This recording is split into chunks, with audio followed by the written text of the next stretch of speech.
My dudes, it's time to get real. It's time to get serious. Twilight Monk is coming out real soon. It's coming out in February 2025 for Switch and PC. You can check it out over on Steam. People are saying that this game is going to revolutionize Metroidvanias forever. No Metroidvania will ever be the same after Twilight Monk comes out. And we're tracking the progress of the whole development over on the community section of the Steam page. We've already done 8 of these dev blogs, basically just breaking down as we're developing. Here's the progress we've been making. It's also very interactive with us. So if you like some changes or you don't like some changes, you can comment there and we'll see them. Yeah, you can affect the game. So I wanted to just showcase a couple of these, starting on the latest one that you can check out. We did a new demo for Tokyo Game Show. Those who were at the Tokyo Game Show got to actually play through the full first chapter, and it's about an hour to an hour and a half of game there. And there are 6 chapters in the whole game. The last time I played it, full playthrough of the whole game, I got about 12 hours of gameplay out of it, and that's not quite getting everything in the game. So this is a meaty game. In that first chapter alone, you can see the dojo path, the hidden cove, Rotting Burg, and the catacombs. There's 4 dungeons. No dungeon in Twilight Monk is the same. Each dungeon is really distinctly different. You'll have these really rainy areas in Dojo Path. And for those of you who read the novels, you'll recognize the Dojo Path and the statues of the ancient Tenza and the other ancients that are around this area on the pathway that leads to Master Clue's dojo, which is currently just on fire, basically. Something happens there, and Raziel is rushing to find out what's going on at Clue's dojo. I won't tell you what it is. You'll have to play the game to find out. Rotting Burg is this town that's been completely taken over by these funguses, and so you'll see a lot of undead there, but you'll also see a lot of fungal warriors and creatures that have been clearly corrupted by some kind of poisonous plant life or toxin. The catacombs are beneath Rotting Burg, and in fact, the Rotting Burg itself was built upon this gravesite, and so there are kind of some dark mysteries going on down there, and I don't want to dig into it, I don't want to spoil anything, but you're going to fight some really cool monsters. Hidden Cove is a completely optional dungeon, and you don't have to go there if you don't want, but it's kind of nice is that if you do go in there, you're going to find yourself some nice perks. You're going to find yourself some spirit expansion, which is your health gauge, and you might even get some ember expansion too, which is, ember is the kind of, it's like mana. It's the stuff that's used to use your secondary mystic arts. So here you can see some of the pictures from Tokyo Game Show this year. No, I was not there. I don't get to go to Tokyo Game Show. I'm too busy working on the game.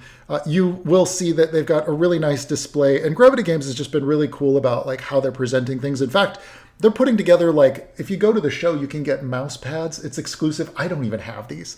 But Twilight Monk mouse pads, pins, buttons, bookmarks. There's all kinds of perks there if you wanted to go and check it out.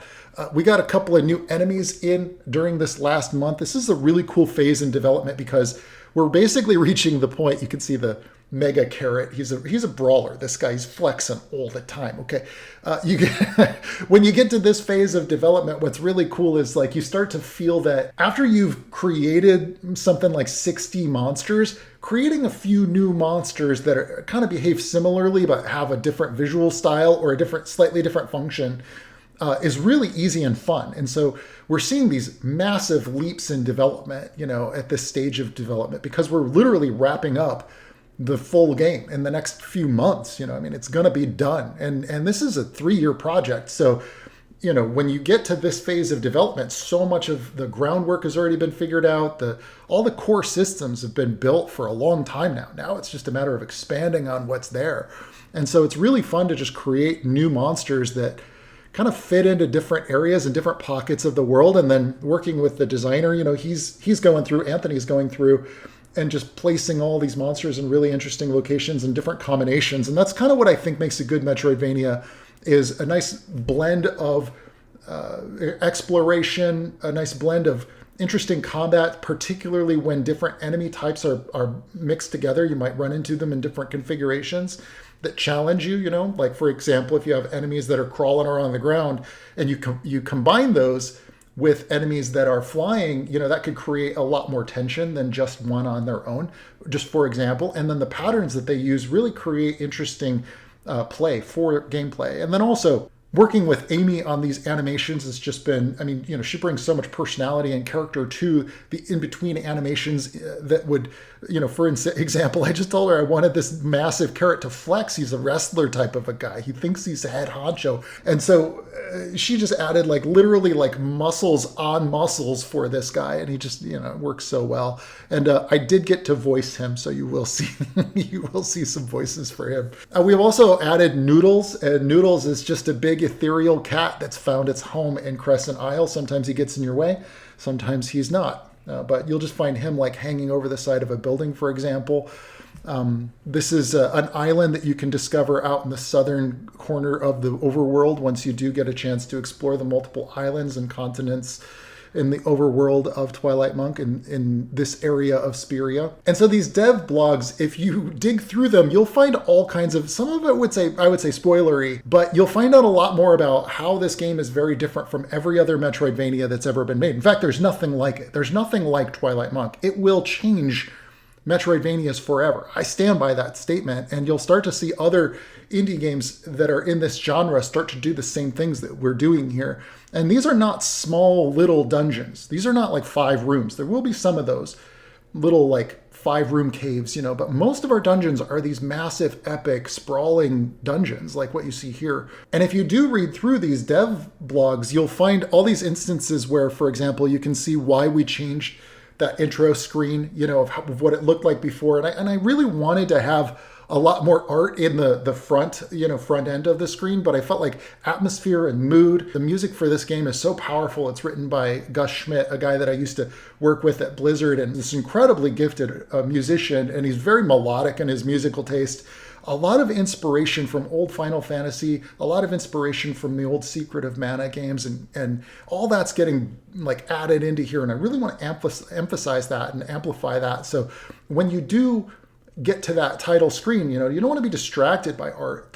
You want to get into the mood and the atmosphere. And for some reason, there's something more impactful about a game that just has the logo or a silhouette or something in that title screen. It's kind of something I want to stick with. I did something like that with the Aikida game a few years back, and I feel like it was really powerful and impactful. But yeah, if you do decide you want to learn more about the game, you can dig into more of these dev blogs and find out just all kinds of cool stuff about decisions that were made early in development, and you can see how things have transformed and changed. For example, here's an instance where we had our word balloons, and they were kind of up at the top with a small little portrait, and I thought that was fine because I had to do 75 of these characters, but for NPC conversation. But for example, we got a lot of feedback from people saying we wanted to see more of the characters, and I think this is the before and after for that, and you can see the difference. And I think it's a much more impactful presentation to see these characters,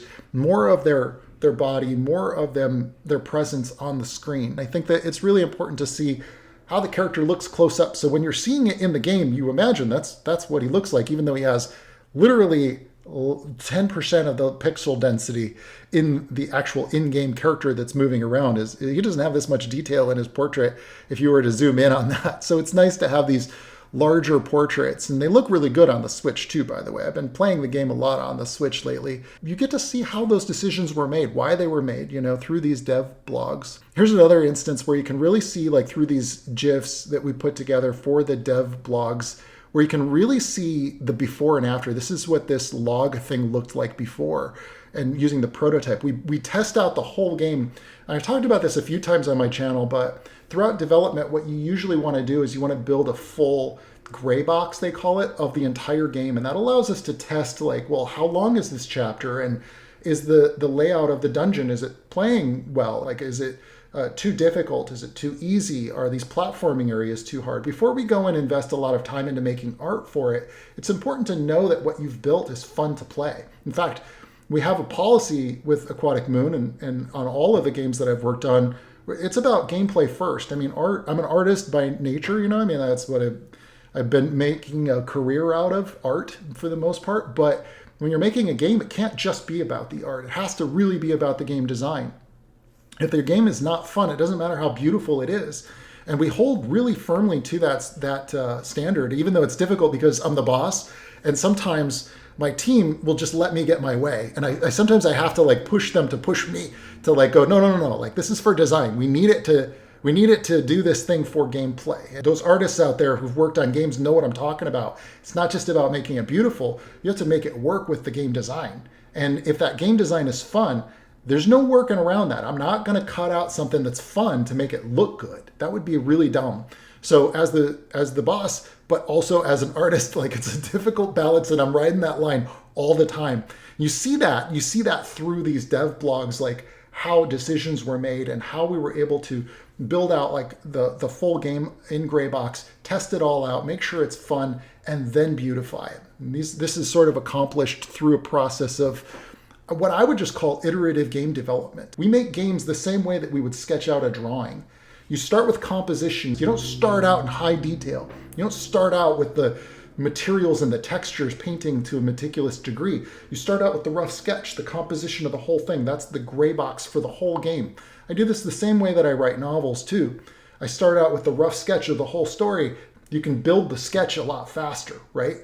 And then you can assess, well, this part's too long, or this part it loses the point, or it loses the magic, or it disrupts the flow. You don't know that until you really see it. You can play it in Greybox. And that also requires that your team have some imagination.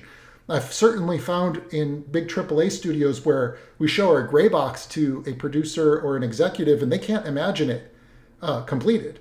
So they can't imagine how beautiful it'll look. So they go, well, why does it look bad? Well, because it's gray boxed. What are you talking about? This is prototype phase, And if they're not game developers, they won't understand that at all. When you see the game in its early gray box sketched phases, like some stuff is pretty rough.